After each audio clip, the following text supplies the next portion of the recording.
16-minute beginner balance workout.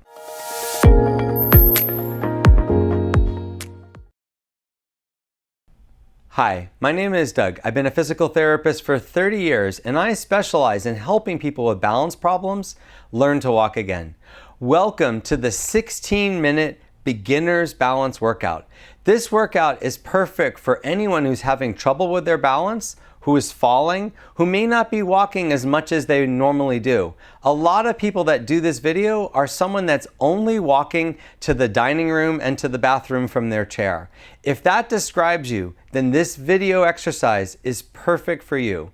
To do these exercises, you really only need a couple pieces of equipment. You'll need a chair to sit on, preferably one with armrests. You also should have a pillow. I'm using this balance mat and I'm going to put it in the chair behind me.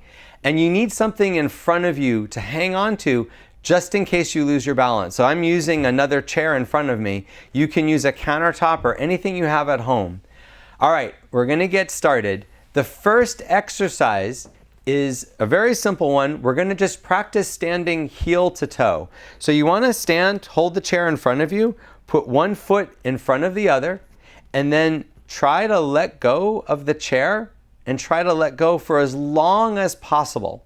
You might only be able to let go for a few seconds and grab back on the chair, put the other leg forward, and again, try to balance without holding on for as long as possible. The goal for this exercise is to be in this position for 20 seconds on each leg.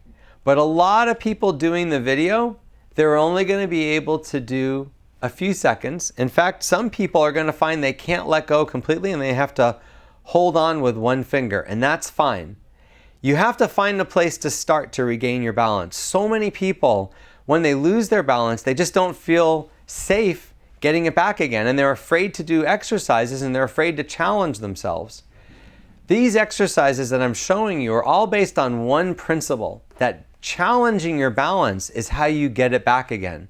So if you've lost your balance or if your balance is decreased, you have to challenge yourself to get it back again. And this is a great challenge. Now you notice my feet are almost straight. My right leg is a little crooked. You don't have to do that. That's really how I am. But you want your feet to be straight, like as if they're standing on a line and close together. And try to let go. So if you're holding on with both fingers, every so often try to let go. And if you lose your balance, it's okay. Switch legs and put your other foot forward. Every time you lose your balance, just switch legs and put the other leg forward. And I'm going to keep going back and forth. Now, at any time in these exercises, all these exercises are 2 minutes long. If you feel tired, it's fine just to sit down and take a rest for a second. That's why we're doing them for 2 minutes, because some people at certain level, they can do 2 minutes of exercise, and other people, they can only do just a few seconds. Okay, now we're ready for our next exercise, and we're gonna do a simple leg exercise called marching. So we're gonna grab the back of the chair, and we're gonna march our legs up and down. Now, I'm gonna do this slowly, and I suggest you do this slowly at home. This exercise works the muscle in the hip called the iliopsoas, which is the muscle that lifts your leg up and down, also known as the hip hiker muscle. Doing this for 2 minutes is quite a bit, and that's why you want to take it slow. If you're starting to feel tired, it's perfectly fine to stop and take a break for a minute. Really, ideally, you want to be able to do 3 sets of maybe 10 to 20 repetitions of this, depending on what level you're at. And if you feel tired right now, this is a beginner's workout, so a lot of people doing this workout might feel tired right now. It's fine to sit down and take a break, but you can also keep going. And if you're really feeling good, you can do this marching for all of 2 minutes. Now, if you want to make this harder, if you think, this is really easy, too easy for me, let go. If you're letting go and you're marching up and down, it's hard. It is actually a balance exercise. One thing that a lot of people struggle with, if you're having trouble with this, you're probably not shifting your weight. You know, when you march your leg up and down, you should be shifting your weight side to side. Whichever leg you're standing on, you should be shifting your weight over to that leg. So if you're not doing that, or if you're trying to stand still and do it, it is actually a lot harder and you have to use a lot more muscle. So if you want to make it easier and be more towards what would be normal, shift your weight as you lift each leg. And it's a really good thing to practice, shifting your weight as you're doing it. And if you want to take a break now, you can. I think actually we have about 5 more seconds. We're going to start the next exercise. So the next exercise is backwards walking. So I'm going to do this. I'm going to turn this way. So I'm facing this direction. And I'm going to take 1, 2, 3 steps in one direction. I haven't let go of the chair. And then I'm going to come back and I'm going to go 1, 2, 3. So I'm walking backwards, but I'm near my chair. After all the years of doing this with patients and clients, I've learned that so many people tell me they're afraid of walking backwards, or when they try to walk backwards, it's a real struggle.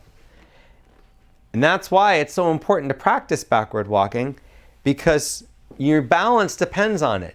If you can walk backwards, if you start to lose your balance when you're walking forward, then you feel comfortable taking a protective step backwards. Being able to walk backwards is actually a major requirement in walking forward steadily. But so many people stop practicing it, or they avoid it because they're afraid that they're going to fall, that they lose that ability. When you don't practice something enough, you lose it. Now you're noticing I keep turning around and walking backwards. Now if I'm at a higher level, I could let go completely and just walk back with my hand over the chair just in case. Also of note, please try to lift your feet up off the ground. Some of you might be shuffling, and if you are, you can use the chair a little bit and practice lifting your feet up behind you. With any activity, walking forward, walking over things, practicing doing it backwards actually makes the forward way easier. If you practice walking backwards, it'll help your forward walking be more steady and be more coordinated, because you're doing it in reverse, and that definitely requires more brain power, and that actually makes the skill of walking forward better.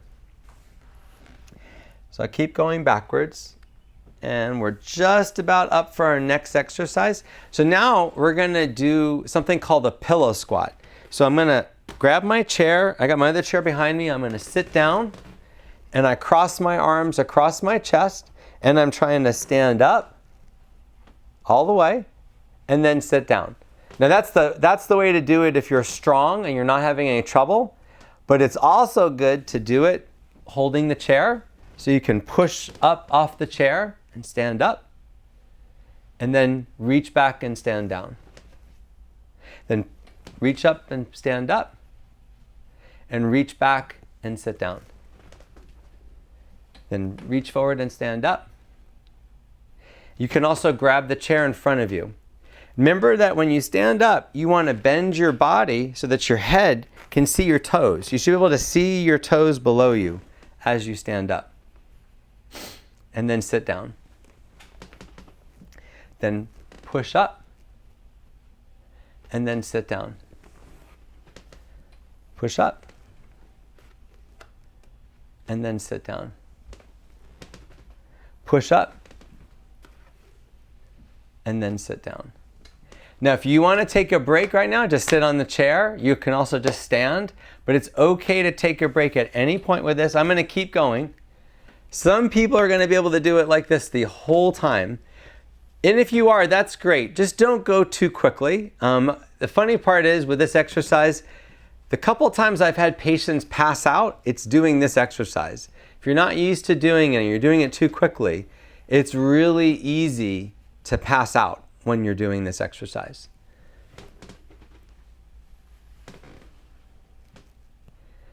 Okay, and remember to bend your head forward over your feet and then stand up. And that's true whenever you stand up or sit down. And if you're wondering why I asked you to use a pillow, we want to make it easier for you to stand up, and every inch that you raise yourself makes it a little bit easier on your muscles. But we want to do that so that you can do more repetitions, because doing a lot of repetitions of something like this is actually more beneficial, especially for seniors, than trying to just do a few repetitions. So if you don't have the pillow and you can only do it 4 or 5 times, that's not as helpful as having the pillow and doing it 10 or 15 times.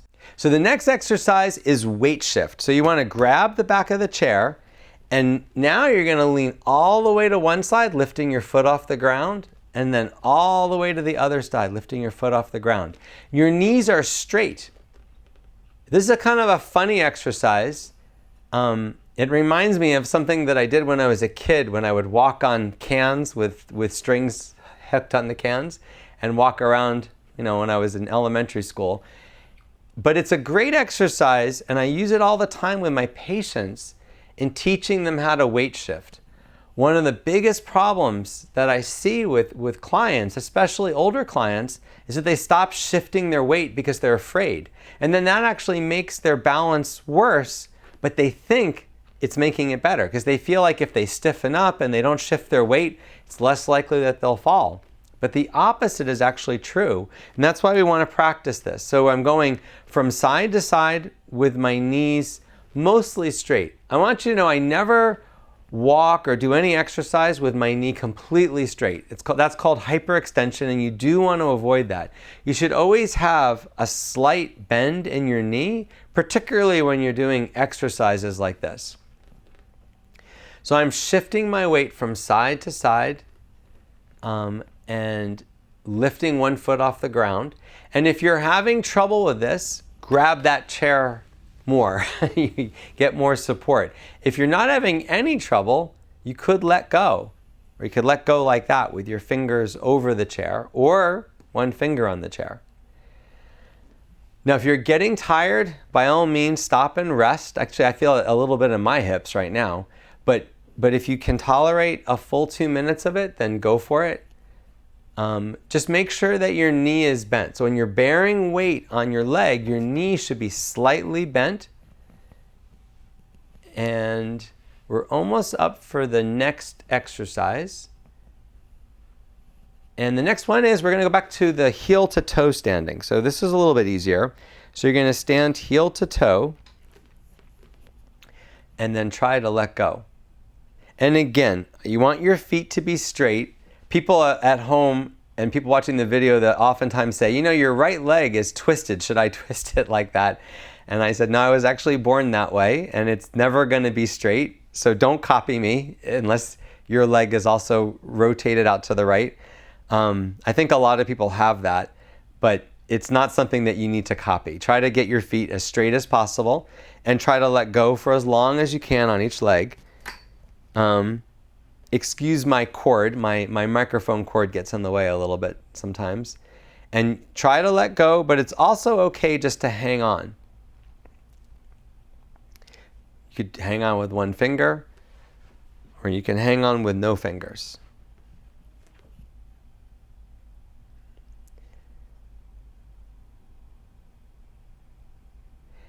And we're going to keep going back and forth. And this is another exercise where you want to practice having your weight equally to both legs, and your knees should be slightly bent. Actually, as I'm feeling it, I'm probably putting more weight on the back leg, which I think is normal, but it's good if you can kind of spread the weight between both feet. It actually makes it easier if you think of it that way, and if you do it that way, because it kind of makes you a little bit more aware of what your feet are doing, to think about trying to spread the weight equally between both feet. But as I'm doing it right now, in my mind, I'm probably putting more weight on the back leg. And there, I am wiggling my feet a little bit to keep my balance. Now, if this is too hard, another modification of this is to not stand heel to toe, but stand with my feet slightly apart. Okay. So you could do it that with like an inch between your feet, which is fine. The next exercise we're going to go back to is the pillow squat.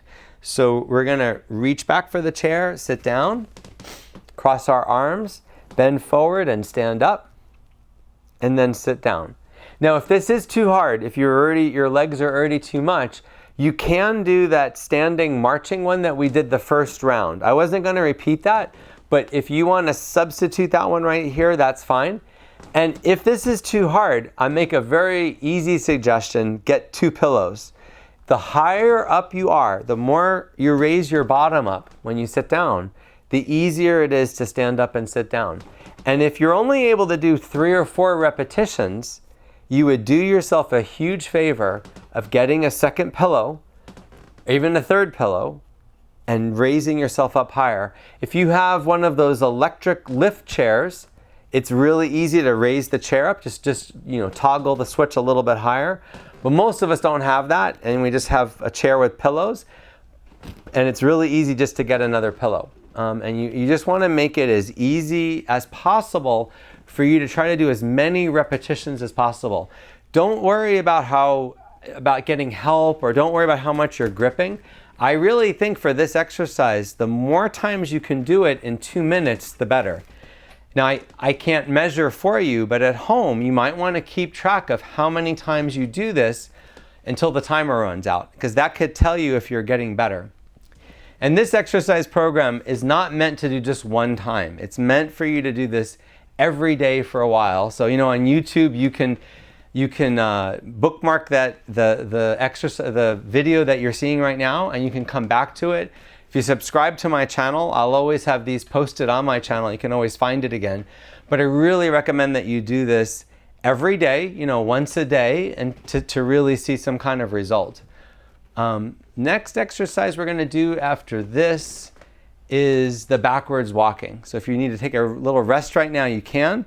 And then to do backwards walking, you're going to be facing in this direction and take 1, 2, 3 steps in that direction, and then 1, 2, 3 steps in the other direction.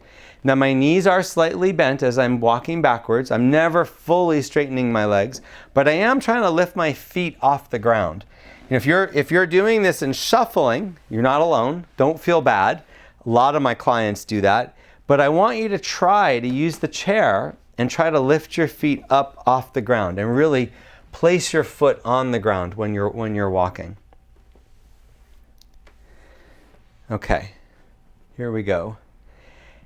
And remember too, I have the other chair, and if I want to sit down now and take a rest, that's also perfectly okay.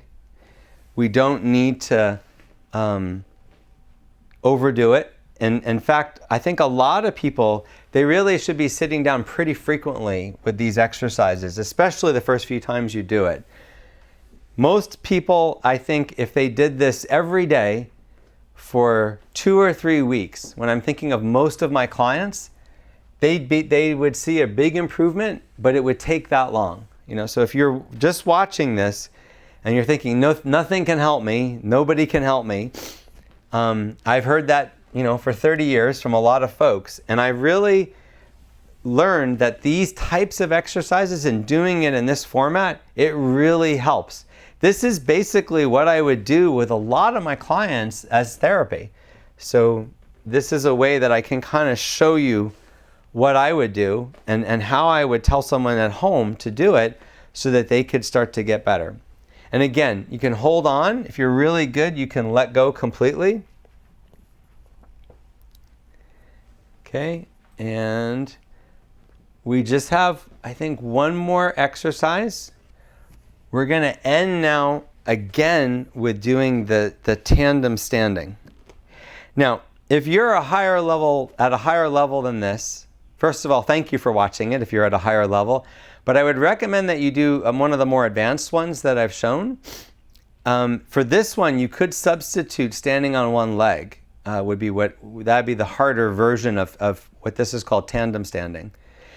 And again, my one foot is in front of the other, and I'm balancing. More of my weight is going on the back leg than the front leg. Now you probably noticed we've done this exercise. This is the 3rd time we're doing this in this regimen. And that's because it's probably the most important exercise to starting to get your balance back. A lot of my clients, when I see them or talk to them, I say, "Are you walking?" And they kind of smile like, "Oh, well, I'm going to the bathroom, I'm going to the kitchen." But that's not really walking. That's just walking to something. When I say walking, I'm talking about going for a walk. Do you go for a 10-minute or a 15-minute walk where all you're doing is walking for that time? And most of them are saying no. That's exactly why I'm seeing them, is because they've stopped being able to do that. And that's what this program is for, is to try to help them get their balance back enough that they can start doing that again. And most of my clients really do get to that point where they can walk again. Even if they've not been walking for years, I can usually get them confident enough to start walking again by doing things just like what you're seeing now. But it's all about challenging your balance, not overdoing it, not taking it too quickly, taking it slow, and just believing that that really can make things better. When you look at these exercises, it only really gave you one strengthening one, which is the pillow squats and the marching. All of the rest of them are just balance challenges. But I've seen this work time and time again, and I know it can help a lot of people that are at home that aren't able to get to therapy, that aren't able to get help. This type of program can be really effective. I really appreciate you watching me today. I think that's all of the exercises, so we're done. So if you made it this far, congratulations. I definitely want to encourage you to try to do this program over and over. I would suggest doing it once a day, every single day, for weeks, if not a couple months, and you should see an improvement. So I really hope this was helpful. And if you want to see more of these exercise videos, if you go on my channel, I have a neuroelastic exercise section. That's what this is called, is neuroelastic exercise. It's a little different than other kinds of exercises in that it focuses on balance challenge, and it's meant for people that are having trouble with their balance, having trouble with falling. So it's a little different than other exercises you might find. And I have on my channel a section that has all of these programs, all these 15 and 30-minute exercise programs, all set in one area. So you can always go in there and try to find this one again, or find some other ones that might help you. I hope this was good, and if you liked it, please subscribe to my channel. I hope you found this video helpful. Click the subscribe button if you want to see more videos like this. If you would like more help with your balance, look in the description for a link to a course I created that can help anyone improve their balance at home.